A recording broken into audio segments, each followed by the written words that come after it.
Bismillahirrahmanirrahim. Assalamualaikum warahmatullahi wabarakatuh. Jumpa lagi dengan saya Tik Kartika dari SMA Negeri 1 Pangalengan.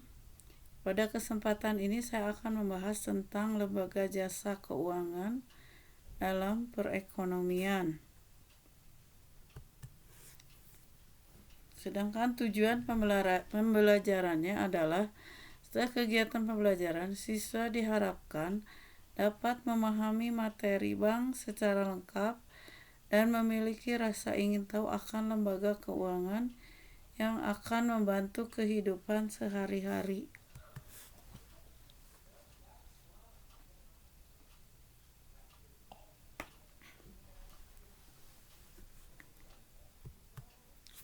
Pengertian lembaga keuangan. Lembaga keuangan merupakan badan usaha atau institusi di bidang jasa keuangan yang bergerak dengan cara menghimpun dana dari masyarakat dan menyalurkannya untuk pendanaan, serta dengan mendapatkan keuntungan dalam bentuk bunga atau persentase. Jenis-jenis lembaga keuangan. Yang pertama, lembaga keuangan bank adalah lembaga perantara keuangan yang didirikan dengan wewenang untuk menerima dan menghimpun simpanan uang, meminjamkan uang, serta menerbitkan promes atau banknot. Yang kedua, lembaga keuangan non-bank.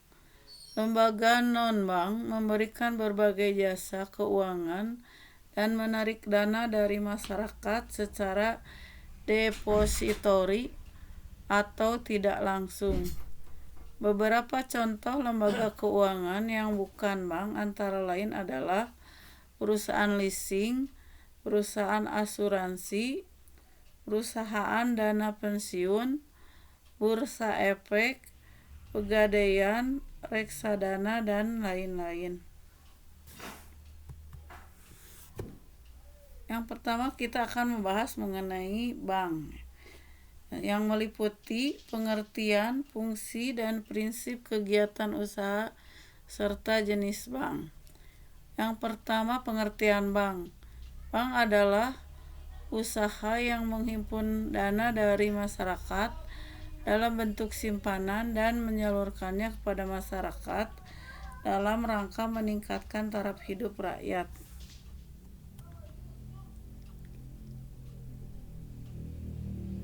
Fungsi bank.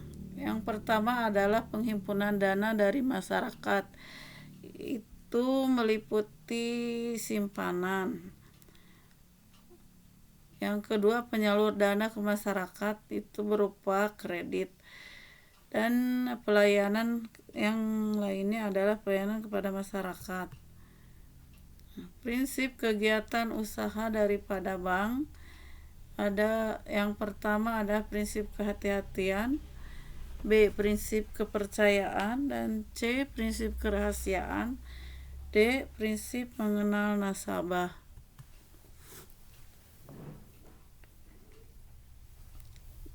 Yang selanjutnya yaitu jenis bank. Menurut jenis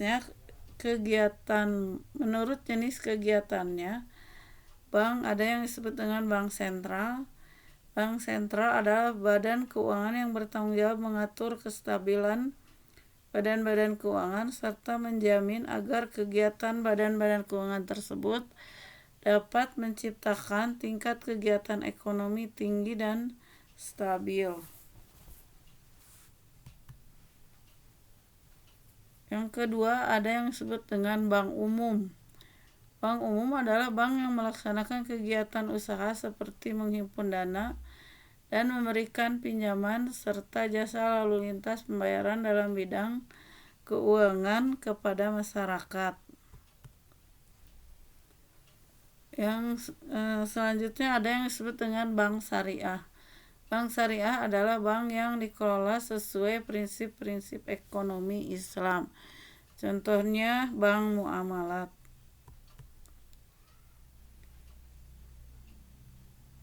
Yang selanjutnya adalah Bank Perkreditan Rakyat atau disingkat BPR. BPR adalah bank yang menerima simpanan dari masyarakat hanya dalam bentuk deposito berjangka, tabungan, atau bentuk lainnya dan memberikan pinjaman kepada masyarakat.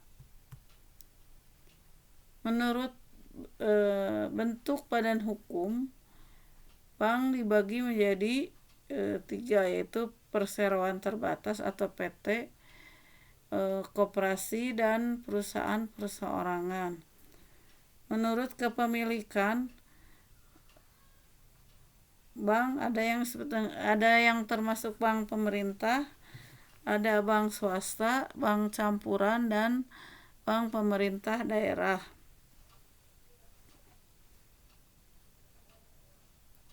Di sini Bank Sentral Asia adalah contoh bank swasta. Yang selanjutnya mengenai pemanfaatan produk jasa perbankan. Yang pertama, produk perbankan ada yang disebut dengan kredit pasif. Kredit pasif adalah aliran dana dari masyarakat yang masuk ke bank, yaitu meliputi giro, deposito, tabungan, deposit on call, deposit automatic rollover.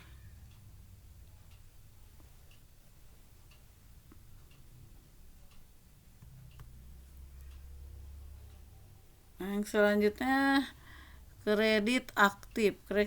Kredit aktif adalah dana yang digunakan masyarakat untuk kegiatan produktif. Nah, kredit aktif ini meliputi kredit rekening koran, kredit reimburse atau letter of credit, kredit accept, kredit dokumenter, kredit dengan jaminan surat berharga. Sertifikat tanah adalah contoh surat berharga yang dapat dijaminkan untuk mendapatkan kredit.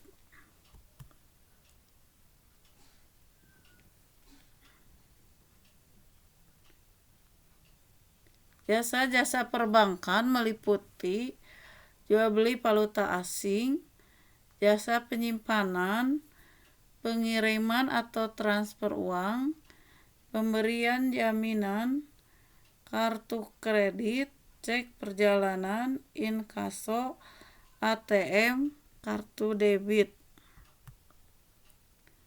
Alasan pemanfaatan produk dan jasa perbankan. Yang pertama, bagi siswa. Produk perbankan yang memberi manfaat bagi siswa bisa berbentuk tabungan, pengiriman uang, atau asuransi. Kalau untuk siswa asuransinya harus asuransi pendidikan. B. Bagi pengusaha. Produk perbankan yang bermanfaat bagi pengusaha yaitu simpanan giro, clearing, inkaso, dan berbagai jenis kredit.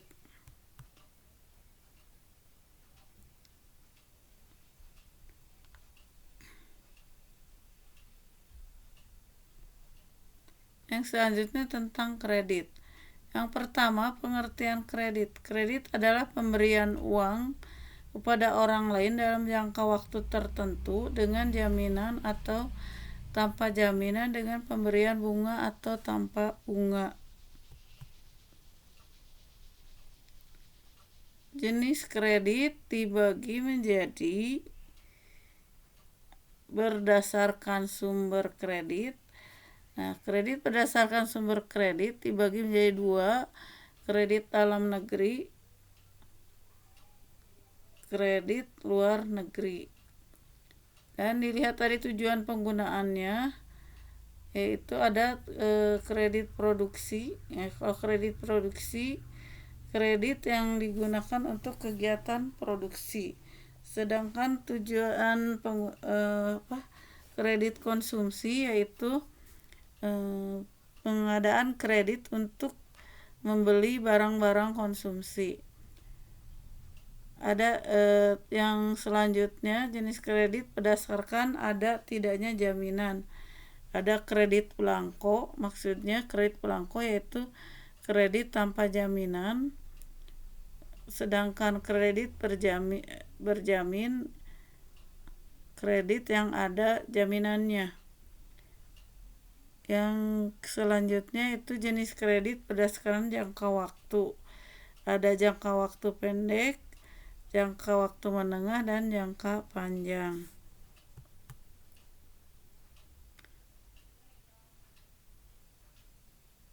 Syarat-syarat pemberian kredit adalah karakter, kemampuan, modal, jaminan, kolateral, dan kondisi ekonomi.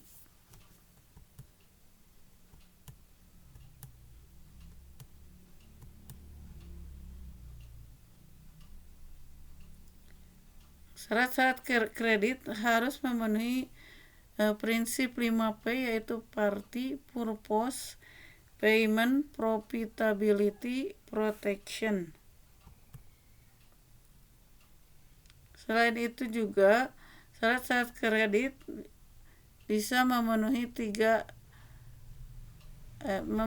prinsip 3R, yaitu Return, Repayment, dan Risk.